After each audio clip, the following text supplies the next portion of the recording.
Bonjour à tous et bienvenue sur le Coin Comics. Aujourd'hui on se retrouve pour le zoom sur épisode 10 et nous allons nous intéresser au Marvel Icons Wolverine écrit par Paul Jenkins, Kieron Gillen et les frères Kubert. Ce comics contient 3 séries, Wolverine Origins 1, Wolverine Origins 2 et Wolverine The End. Au début du comics on va suivre une jeune fille qui s'appelle Rose et qui va devenir une nouvelle servante d'un château d'une famille très renommée, la famille Allnet, avec notamment James Allnet qui est le fils. Et le travail de Rose va être d'occuper ce jeune garçon, qui est un garçon qui a des maladies de partout, il est allergique à plein de choses, il se blesse facilement, c'est une petite nature malgré lui, et il vit avec de la chance dans une famille très riche.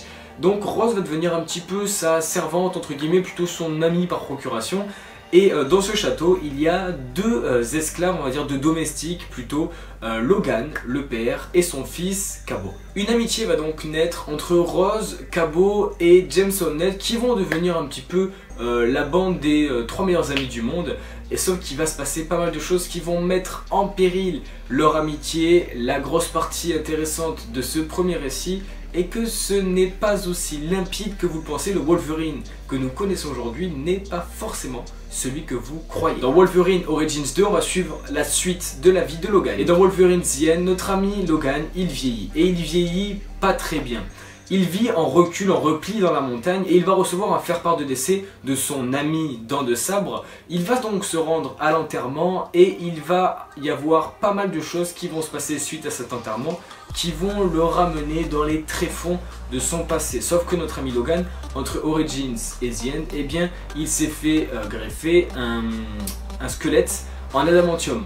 Du coup, il a totalement oublié toute sa vie et elle va revenir petit à petit et son passé va revenir petit à petit également jusqu'à ce qu'il va lui exploser en pleine figure et je vous laisse découvrir la suite de ces 3 récits par vous-même. J'ai juste raconté le topo sans vous spoil tellement ce récit est excellent et qu'il vous faut le découvrir par vous-même. Pour ce qui est des auteurs, au scénario, c'est vraiment très bon de A à Z. Alors j'ai eu une petite préférence tout de même pour Wolverine Origins 1 qui m'a vraiment fait kiffer, mais vraiment de fou.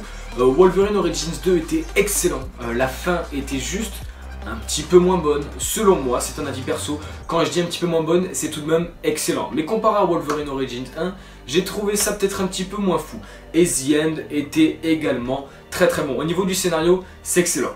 Au niveau des dessins, c'est un petit peu différent. Alors c'est très bon, mais c'est juste un dessin qui est un petit peu plus old school entre guillemets. C'est des séries qui ont été publiées, qui ont commencé pour Origins, être publiées en 2001. Donc voilà, c'est des dessins qui ont 15 ans tout de même.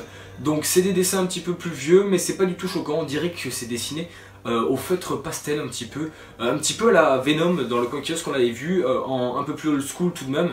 Mais c'était quand même très bon. Alors c'est un style et un dessin très particulier, il faut aimer. Mais si vous achetez ce comics à Marvel Icons, vous êtes au courant que c'est un comics qui a un petit peu de bouteille tout simplement et qui a un petit peu vieilli, mais il a très bien vieilli et ça change pas mal des dessins que l'on voit aujourd'hui dans les kiosques et dans les comics qui sortent aujourd'hui. En attendant, les scénarios et les dessins sont totalement réussis dans ce comics. Mais du coup, qu'est-ce que j'ai aimé dans ce comics? Vous le savez peut-être pour ceux qui ont vu mon 20 questions pour un fan de comics que Wolverine est le super-héros de l'univers Marvel que j'affectionne le plus. J'ai toujours apprécié ce super-héros parce qu'il a un tempérament sauvage, un tempérament totalement bestial et en même temps, il traîne des démons du passé qui le torturent mais il arrive toujours à surmonter ses épreuves en gardant la tête haute. C'est un personnage que j'affectionne particulièrement, mais Wolverine, d'où est-ce qu'il venait tout simplement? Moi en 2001, je lisais pas encore de comics, à vrai dire je lisais quasiment pas du tout,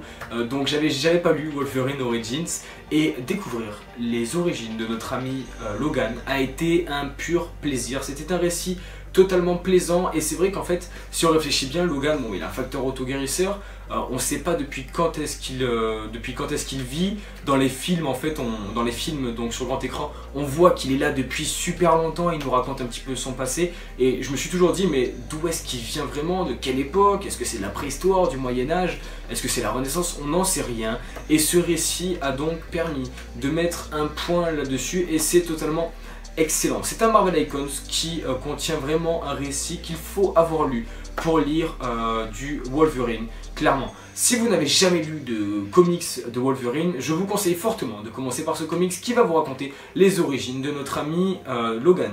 C'est le meilleur point d'entrée, je pense, pour moi pour commencer Wolverine. Et si vous n'avez jamais lu de comics Marvel, vous pouvez même commencer, même jamais lu de comics du tout, vous pouvez même commencer par ce comics qui va vous permettre de commencer sur un super-héros avec ses origines. Il n'y a pas de meilleur début pour commencer un super-héros qu'en commençant par le début, les origines, ça va de soi. Donc le fait de voir notre ami Logan dans ses débuts, dans sa fin également avec The End, le fait de le voir vraiment dans tous ses états de A à Z a été une pure réussite sur ce récit qu'il vous faut à tout prix avoir dans votre collection. De plus, la collection Marvel Icons est très réussie.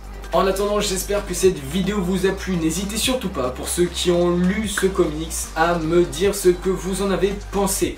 N'oubliez pas de laisser un like histoire de faire avancer la chaîne. Pour vous abonner, cliquez ici. Pour regarder la dernière vidéo, cliquez ici. Twitter, Instagram, les liens sont dans la description. En attendant, nous on se retrouve très vite pour de nouvelles vidéos. Ciao à tout le monde.